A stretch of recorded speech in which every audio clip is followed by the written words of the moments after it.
The puppy was found hanging from a tree by its owner. What they discovered next shocked everyone. "Adler, my brave boy," whispered Wilhelm, gently stroking the head of the young German shepherd who snuggled up to him. "They called you useless, but you showed us all what true courage and an indomitable will to live mean." Were you also so moved by Adler's incredible rescue and Wilhelm's determined kindness? Want to hear the full story of this brave puppy who cheated death? Then subscribe to our channel now, like this video, and listen to the full heartwarming account. The late autumn air in the Appalachian foothills hung damp and cold, carrying the scent of decaying leaves and the promise of an early frost. The old man, his breath misting in front of him, trudged along the narrow deer trail, a worn canvas bag over his shoulder for collecting firewood. The woods were usually his solace, a place of quiet communion. But today, an unnerving stillness pressed in on him, broken only by the rustle of a squirrel or the distant caw of a crow. He was about to turn back towards his cabin when a sound, faint and pitiful, snagged his attention. A whimper, thin and reedy, almost lost in the sigh of the wind through the skeletal branches of the oak trees.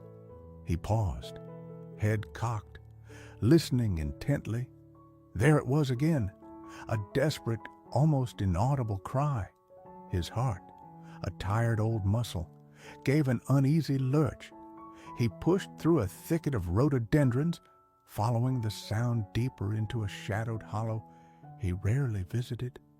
And then he saw it, hanging from a low, sturdy branch of a gnarled maple, suspended by a crude length of baling twine knotted tightly around its tiny neck, was a puppy, a German shepherd by the looks of its pointed ears and sable fur, no more than a few months old, its small body twisted almost imperceptibly, one leg twitching feebly, its eyes wide with a terror that defied its tender age.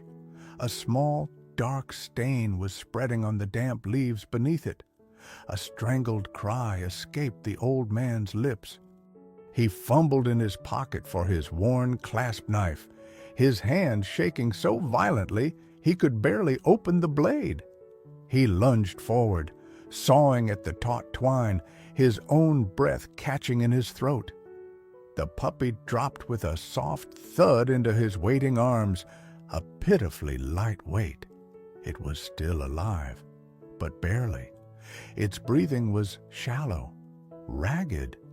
As he cradled the trembling creature against his chest, trying to shield it from the biting wind, his fingers brushed against something stiff, tucked under the makeshift collar of twine. He pulled it free, a small, grimy piece of cardboard, torn from a box. Scrawled on it in thick, angry letters were two words, "No good." The old man stared at the brutal message, then at the tiny, suffering animal in his arms. A cold fury, an emotion he hadn't felt with such intensity in years, surged through him. What kind of monster? Who could do this, and why? The questions hammered at him, as chilling as the wind that whipped through the desolate hollow. Sam Brody had lived alone in his small, hand-built cabin, nestled in a secluded cove of the Blue Ridge Mountains for the better part of 20 years. At 68, his movements were slower, his back ached more often than not, but his hands, gnarled and calloused from a lifetime of woodworking, were still skilled. He'd come to these mountains seeking peace after his wife, Martha, had passed, leaving a void in his life that the city's noise couldn't fill. Here, amidst the ancient trees and the changing seasons, he'd found a measure of quietude, if not complete contentment.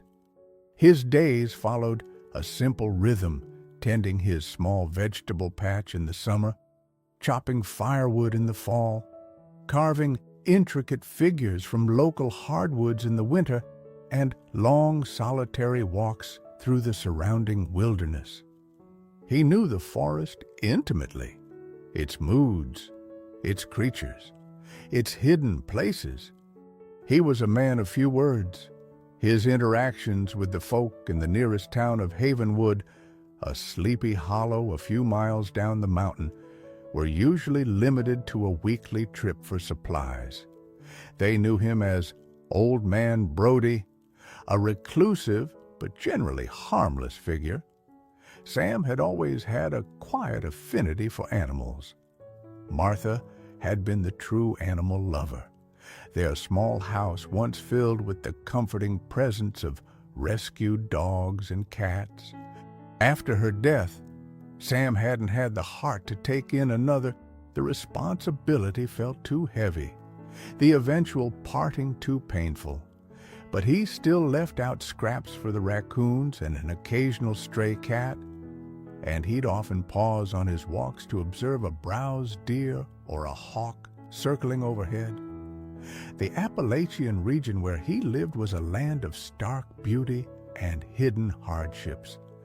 Generations of families had scratched a living from its unyielding soil, their lives often marked by poverty and a fierce, independent spirit. It was also a place where old ways died hard, and where the isolation could sometimes breed a darker side of human nature. Whispers occasionally made their way down from the more remote hollers, tales of illegal moonshine operations, of neglected animals on rundown homesteads, even hushed rumors of dog-fighting rings tucked away deep in the backcountry, though no one ever spoke of it openly or with any real proof. The local sheriff's department was underfunded and understaffed, their reach often limited in the rugged, inaccessible terrain. Sam, in his solitude, was mostly insulated from these undercurrents, preferring the company of the trees to that of most men. He'd sometimes see unfamiliar pickup trucks on the logging roads, their drivers often rough-looking and uncommunicative, but he'd learned long ago to mind his own business. The note, "No good," found on the puppy, however, had shattered his carefully constructed peace. It wasn't just the act of cruelty that horrified him, it was the cold, dismissive judgment, the declaration that this tiny life was worthless. It resonated with a deep, unspoken fear within him, a fear of being deemed useless, discarded. His quiet world, governed by the predictable cycles of nature, had been violently invaded by an act of calculated malice that he couldn't comprehend, yet felt compelled to confront.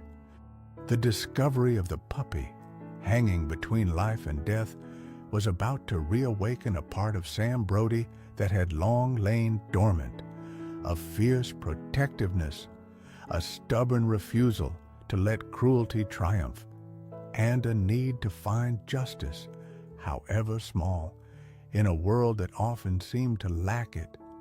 Cradling the almost lifeless puppy, the cruel note clutched in his other hand, Sam felt a tremor of pure rage course through him, quickly followed by a surge of desperate urgency.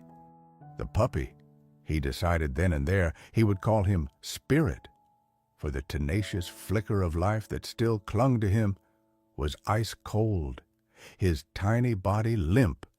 The twine had bitten deeply into his neck, leaving a raw, bleeding furrow. "Hold on, little one," Sam whispered, his voice hoarse. "We're getting you out of here." He wrapped Spirit as best he could inside his thick flannel shirt, then buttoned his heavy work coat over both of them, trying to create a warm, protected cocoon. Every second counted. The trek back to his cabin was a blur. He stumbled over roots, his old knees protesting, but he barely noticed. His entire focus was on the fragile life he held against his chest, on shielding it from the wind, on getting it to warmth and safety. The crudely scrawled words, "no good," burned in his mind, fueling a cold, determined anger. Once inside the cabin, he laid Spirit gently on an old, clean horse blanket near the wood-burning stove, which he quickly stoked to a roaring blaze. The puppy let out a faint, gasping whimper. Sam's hands, though calloused from years of woodworking, were surprisingly gentle as he examined the raw wound around Spirit's neck. It looked bad, angry, and inflamed. He cleaned it as best he could with warm water and a diluted antiseptic he kept for his own minor injuries. He knew this was beyond his capabilities. Spirit needed a vet, and quickly. His nearest option was Dr. Evelyn Hayes in Havenwood. Her clinic was small, but she was known for her skill and her compassion. He didn't have a phone in the cabin, a deliberate choice for his solitude, but he had an old CB radio for emergencies. He fumbled with the dials, his voice shaking as he tried to raise a signal, hoping someone in town was monitoring. "Breaker, breaker, this is Brody up on Stony Ridge. Got an emergency, a puppy, near dead. Need to reach Doc Hayes. Anyone copy?"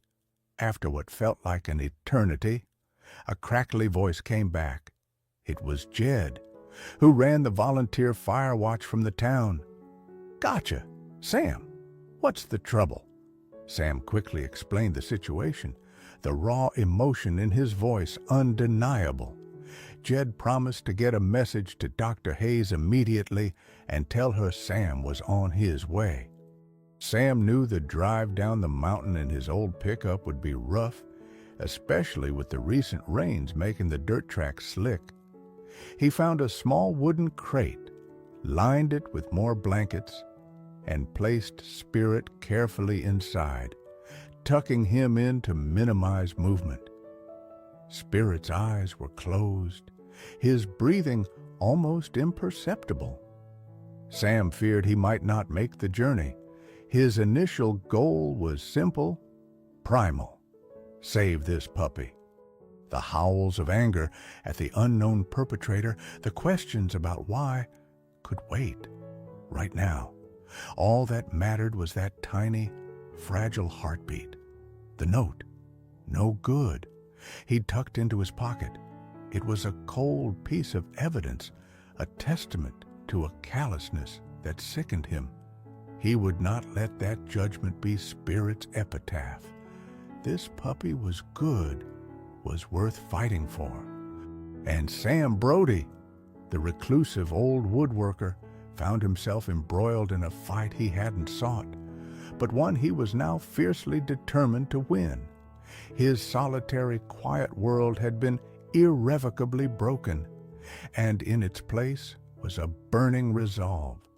The journey to Havenwood was a tense, desperate race against time. Sam drove his old pickup with uncharacteristic speed over the rutted mountain track, a prayer obstaculos on his lips with every jolt and bump. Spirit lay still in the blanket-lined crate on the passenger seat, a tiny, fragile passenger. Dr. Evelyn Hayes was waiting when Sam pulled up to her small, clapboard clinic at the edge of town. She was a woman in her early 40s, with tired but kind eyes and an air of calm competence. She took one look at the puppy Sam carried in, and her expression grew grave. "Oh, Samuel, what have you got there?" she murmured, gently taking Spirit from him. The examination was swift and grim. Severe hypothermia, respiratory distress likely from the strangulation, and he's badly malnourished. Dr. Hayes stated, her voice soft but serious. That wound on his neck is nasty. It's already showing signs of infection. And look here. She pointed to a series of older, faded, linear scars on Spirit's back and a slight, poorly healed break in one of his hind legs. This isn't the first time this little one has suffered. He's been abused, Sam, repeatedly. Sam's fists clenched. The note, no good, took on an even more sinister meaning. This puppy hadn't just been discarded. He'd been a victim of ongoing cruelty. Can you save him, Evie? He asked, his voice barely a whisper. I'll do everything I can, she replied, meeting his gaze. He's a fighter, that's for sure, to have survived what he's been through. But it's going to be a long, hard road and expensive. He'll need intensive care, antibiotics, possibly surgery on that leg later if it's causing him pain. Do it, Sam said without hesitation, whatever it costs. His meager savings, carefully hoarded for a new set of carving tools or a particularly harsh winter, would have to be repurposed. Spirit's life was more important. Spirit spent the next few days in an incubator at Dr. Hayes's clinic, hooked up to an IV, fighting for his life. Sam visited every day, sitting quietly by the incubator, talking to the unconscious puppy, telling him stories of the forest, of Martha, of brave dogs he had known. He brought a small, hand-carved wooden bird, a little bluebird, and placed it where Spirit could see it if he ever opened his eyes. Slowly, miraculously, Spirit began to respond. His temperature stabilized. His breathing became less labored. One afternoon, when Sam was murmuring to him, Spirit's eyelids fluttered open. His eyes, a deep, soulful brown, focused on Sam's face, and then the tiniest, almost imperceptible thump of his tail. Sam felt a lump rise in his throat. Welcome back, son, he whispered. News of the puppy found hanging in the woods, and old Sam Brody's efforts to save him began to spread through the small community of Havenwood. Chloe, a young woman who ran the town's general store and was a keen user of social media, heard the story from Dr. Hayes. Horrified and moved, she asked Sam if she could share Spirit's plight online to raise awareness and perhaps some funds for his mounting vet bills.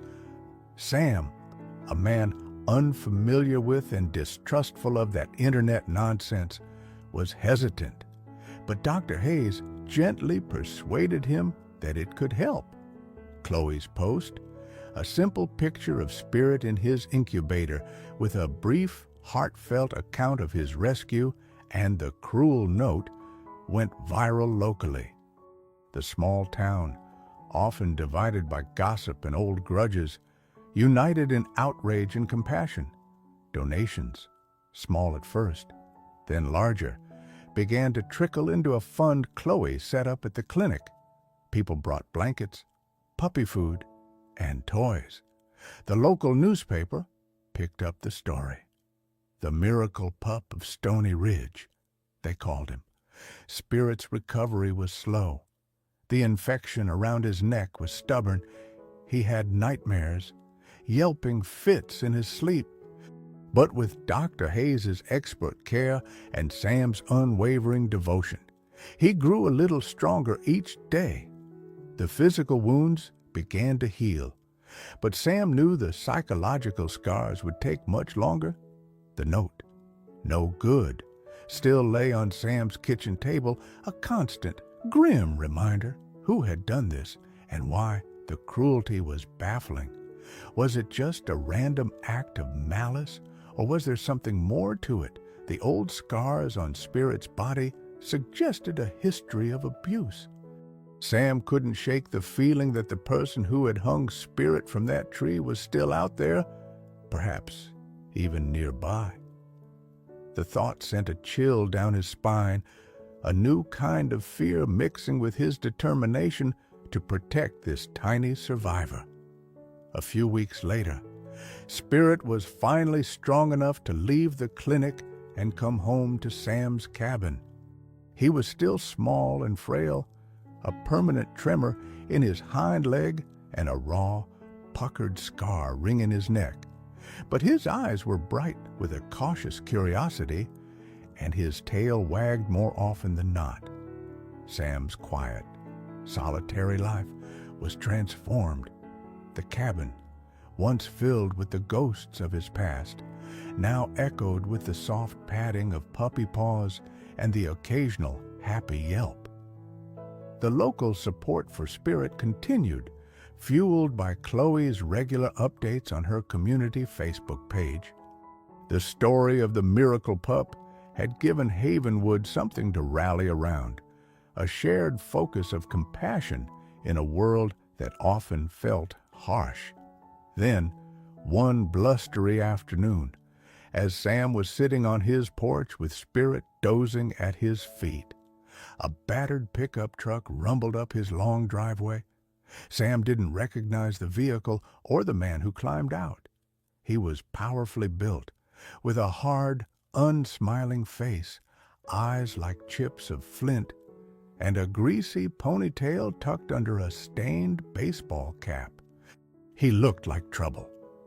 "Name's Silas Kane," the man said, his voice a low growl. "Heard you found a pup, German Shepherd, mine." Sam felt a cold dread seep into his bones. He stood up slowly, positioning himself subtly between Kane and Spirit, who had woken and was now emitting a low, almost inaudible growl, his tiny body tense. "This pup was found half dead, hung from a tree," Sam said, his voice steady despite the tremor in his gut, with the note saying he was no good. Kane spat on the ground. "Yeah, well, he ain't much use with that gimp leg, is he? Weren't gonna make a fight a waste of food." His casual admission of Spirit's flaw and his callous disregard for the puppy's suffering confirmed Sam's worst fears. This was him. This was the monster. "He's not for fighting," Sam said, his voice hardening. "And he's not yours anymore. You abandoned him to die." Kane's eyes narrowed. "Now you listen here, old man. I heard he's some kind of local celebrity now. People sending money for him. He's my property. I want him back. Or you can pay me for him. A famous dog like that ought to be worth something." The audacity, the sheer unadulterated greed of the man stunned Sam. He thought of the note, of Spirit's terror, of the scars that weren't just physical. "You'll get nothing from me," Sam said, his voice dangerously quiet. "And you'll not lay a hand on this dog. Now get off my land." Kane took a menacing step forward. "I don't think you understand who you're talking to." Before he could finish, Spirit, with a courage that belied his size and his trauma, launched himself forward, not attacking, but standing his ground at Sam's feet, barking a surprisingly ferocious volley of high-pitched yaps at Kane's boots. Kane, startled by the puppy's unexpected defiance, hesitated. Just then, another vehicle pulled into Sam's driveway. It was Chloe, bringing a bag of special puppy food and some new donations. She took in the scene at a glance. Sam's grim face, Kane's aggressive posture, Spirit's brave defense. "Is there a problem here, Mr. Brody?" Chloe asked, her voice deceptively sweet, but her eyes sharp as she subtly started recording on her phone. Kane, Seeing he was now outnumbered and possibly being filmed, scowled. "This ain't over, old man," he snarled at Sam. "That dog is mine. I'll be back for him." He turned and stormed back to his truck, spewing gravel as he roared away. This confrontation was the turning point. Sam knew then that this was more than just a rescue, it was a battle. Silas Kane was a clear and present danger, not just to Spirit, but potentially to anyone who stood in his way. The whispers Sam had heard about illegal activities in the remote hollers, the rumors of dogfighting, suddenly they felt chillingly real. He realized with a sickening certainty that Spirit's ordeal was likely just the tip of a very dark iceberg. His commitment solidified. He wouldn't just protect Spirit. He would find a way to expose Kane and stop him, whatever the risk. He was no longer just a reclusive old man. He was Spirit's guardian and a reluctant warrior for justice. The point of no return had been crossed. The encounter with Silas Kane left Sam deeply unsettled, but also strangely invigorated.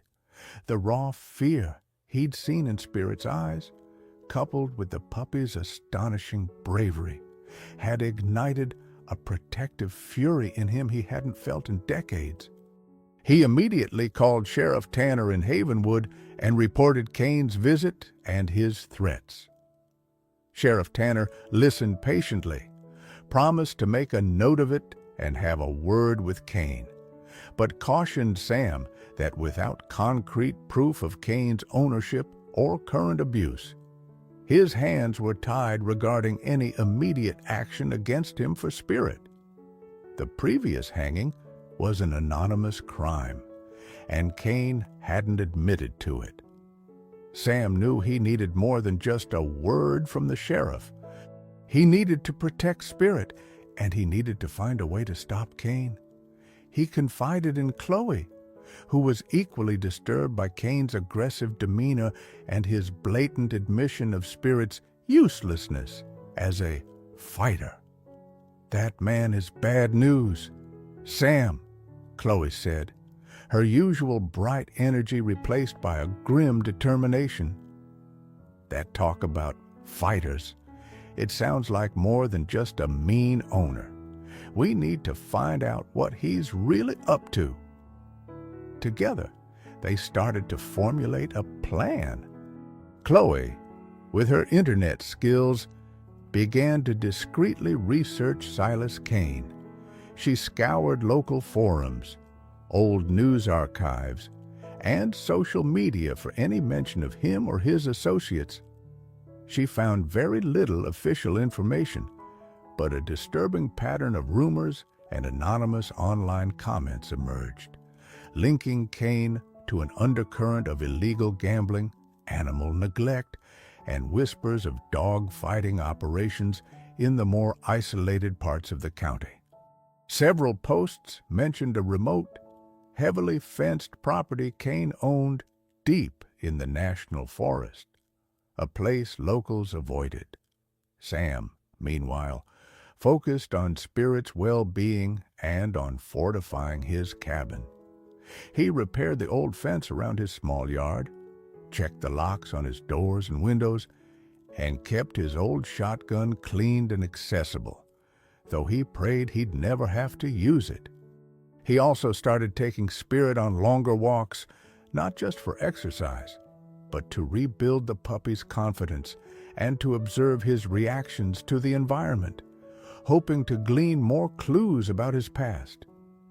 Spirit was still fearful of sudden movements and loud noises, and particularly terrified of ropes or anything resembling a noose.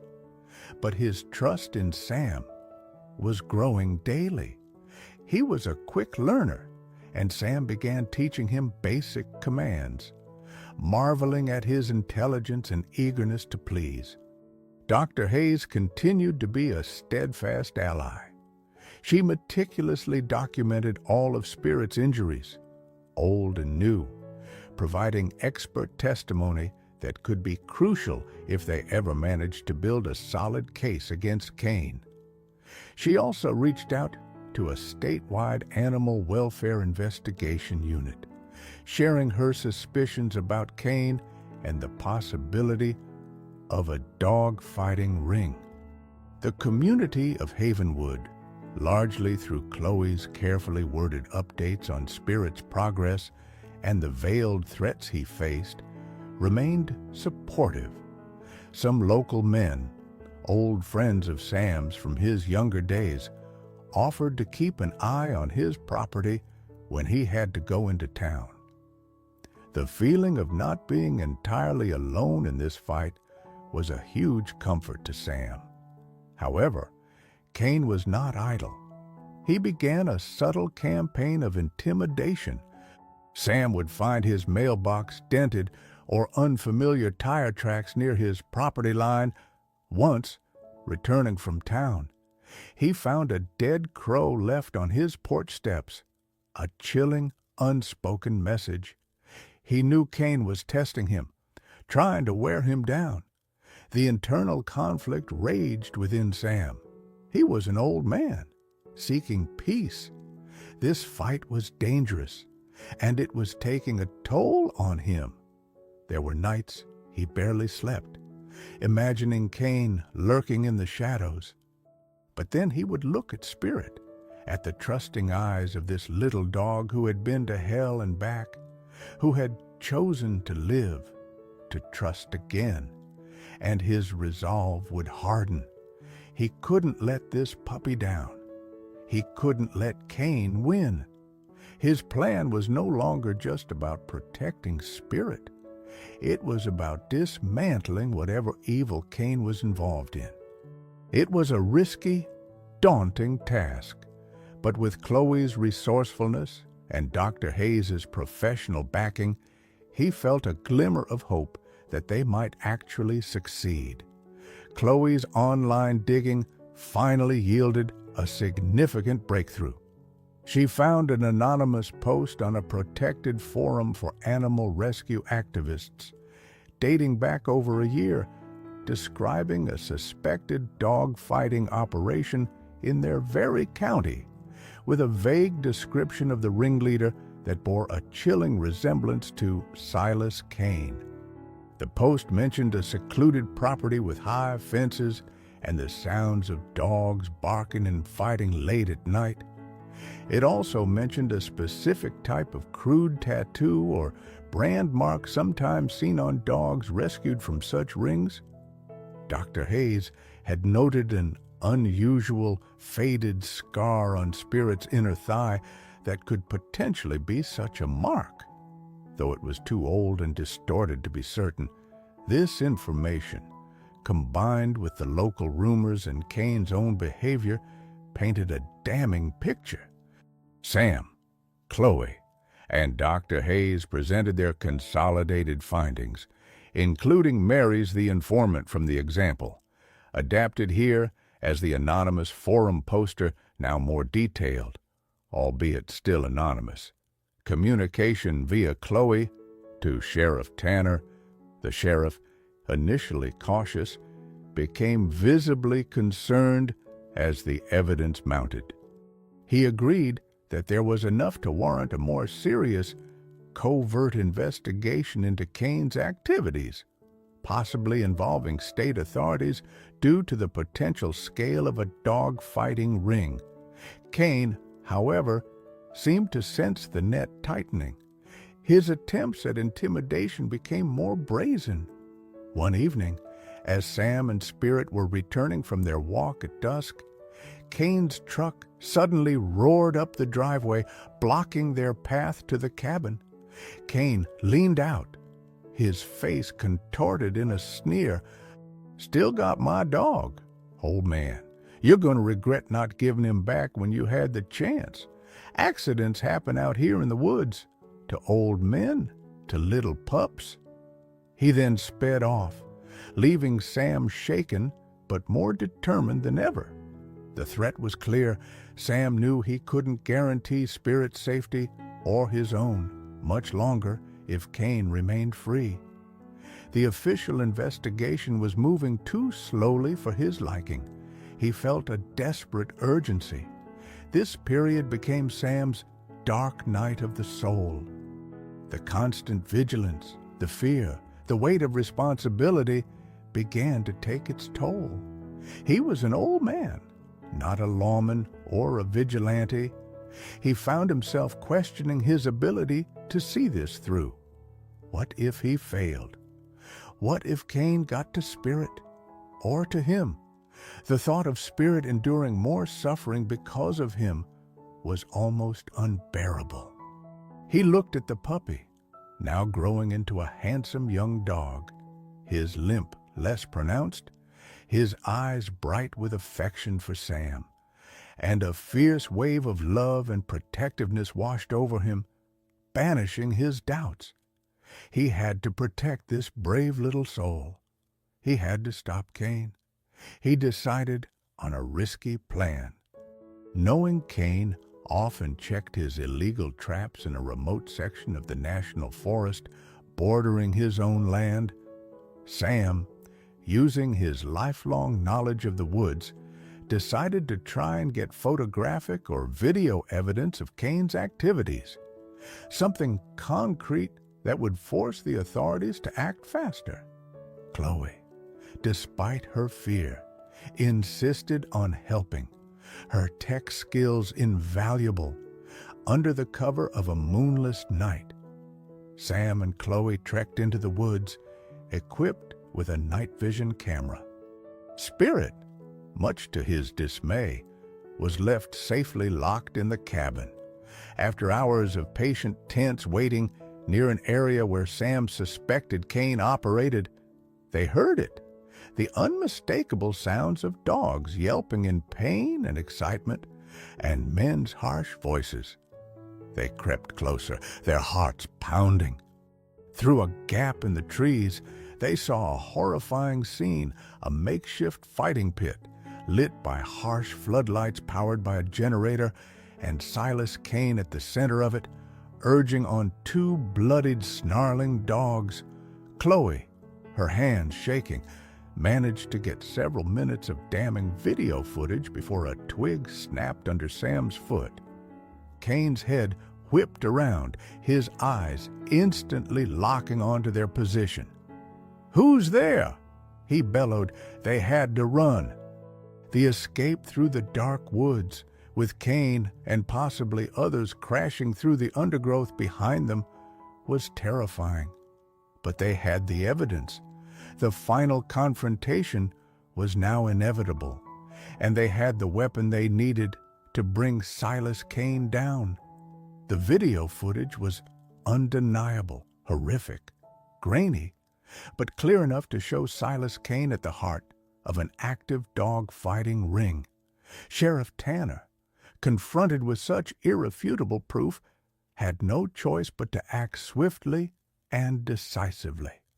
He coordinated with state animal welfare investigators and a tactical team, planning a raid on Cain's secluded property for the following dawn.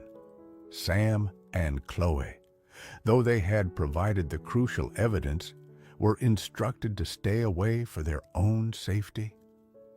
The waiting was agonizing. Sam paced his cabin, Spirit whining softly at his side, sensing his old friend's turmoil. The raid went down just as the first light touched the Appalachian peaks. Cain and his handful of associates were taken by surprise. There was a brief, violent resistance, but the A-tactical team quickly overwhelmed them. What they found on Cain's property was a chamber of horrors, dozens of dogs, many of them pit bulls and other strong breeds, bearing the gruesome scars of fighting, kept in deplorable conditions. They also found ledgers, cash, and other evidence pointing to a network that stretched across state lines. Spirit, it was clear, had been one of the failures. A dog deemed no good for fighting. likely due to his gentler shepherd nature or his leg injury, and subsequently discarded in the cruelest way imaginable. As Cain was being led away in handcuffs, snarling and defiant, his eyes fell on Sheriff Tanner, who was supervising the rescue of the dogs. "You'll never prove anything," Cain yelled. Just then, Sam, who couldn't bear to stay away and had arrived with Chloe at the periphery of the cordoned-off scene, stepped forward, Spirit on a leash by his side. Cain saw Spirit, and for a moment, his face contorted with a flash of recognition and pure, venomous hatred. Spirit, in turn, stood his ground, a low growl rumbling in his chest, no longer the terrified, cowering puppy, but a confident young dog, standing shoulder to shoulder with the man who had saved him. The note, "No good," flashed through Sam's mind. He looked at Spirit, at his courage, his resilience. He was more than good. He was magnificent. The sight of Spirit, healthy and defiant, next to the man who had rescued him, was a more powerful statement than any words. Silas Cain and his associates faced a barrage of federal and state charges, including animal cruelty, illegal gambling, and operating a criminal enterprise. The evidence gathered, including Chloe's harrowing video and the conditions found on Cain's property, ensured lengthy prison sentences. The dog-fighting ring was dismantled, and the rescued dogs, many of them deeply traumatized, began the long road to rehabilitation in shelters and specialized foster homes across the state. Their care, funded in part by renewed public outrage and donations, sparked by Spirit's story. For Sam and Spirit, a profound peace settled over their lives. The threat was gone. Spirit, free from the shadow of his abuser, blossomed. The limp in his leg remained a permanent reminder of his ordeal, as did the scar around his neck. But his spirit, true to his name, was indomitable. He became Sam's constant companion, accompanying him on his walks in the woods, dozing by the fire, his presence a warm, comforting constant in the old man's life. Sam, too, was changed.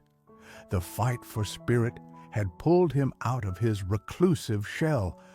He reconnected with the community of Havenwood, who saw him not just as Old Man Brody, but as a quiet hero. Chloe remained a close friend, often visiting with her own dog, and together they worked with Dr. Hayes to advocate for stronger animal welfare laws in the county. Sam even started a small fund, using leftover donations and his own woodworking sales to help other rescued animals at Dr. Hayes's clinic. The note, "No good." Sam eventually burned in his wood stove, watching the cruel words turn to ash.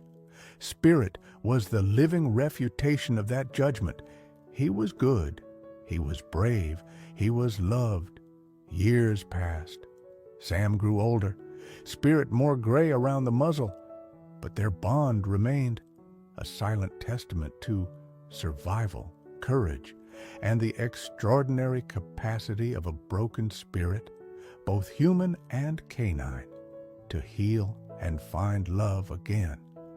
The shocking discovery that day in the woods had not just been about one puppy's horrific abuse, but about the depths of human cruelty and, more importantly, the heights of compassion and resilience that could rise to meet it.